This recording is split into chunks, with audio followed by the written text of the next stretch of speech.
توی ویدیو قبلی گفتم که چرا کف لگن ضعیف میشه. امروز میخوام 3 تمرین ساده بهت نشون بدم که از همین امروز میتونی شروع کنی. بریم با هم تمرین‌ها رو انجام بدیم.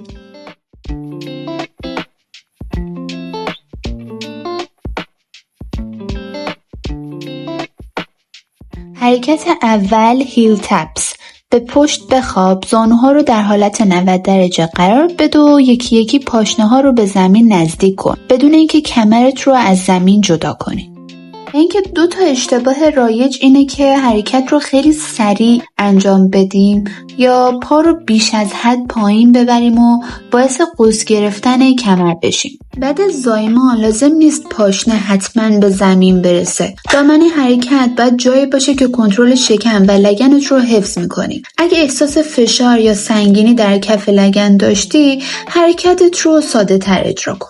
حرکت دوم نیز هوور. از حالت 4 دست و پا شروع کن. پنجه ها رو روی زمین بذار و زانوها رو فقط چند سانتی متر از زمین جدا کن.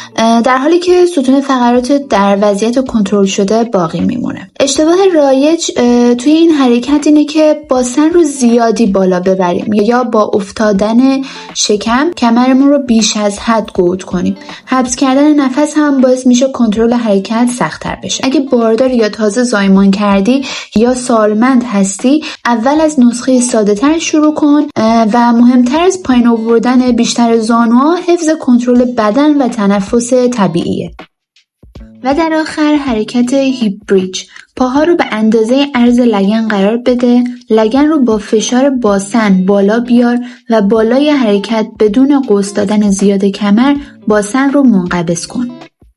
اشتباه رایج تو این حرکت اینه که حرکت رو با قوس دادن زیاد کمر انجام بدیم یا لگن رو بیش از حد بالا ببریم. همچنین حرکت خیلی سریع باعث میشه کنترل لگن و عضلات باسن کم بشه. اگه بعد زایمان هستی یا سالمندی، حرکت رو با دامنه‌ای انجام بده که کاملا کنترلش میکنی و نفست رو حبس نکن. اگه درد، فشار یا سنگینی در ناحیه لگن داشتی، حرکت رو متوقف کن.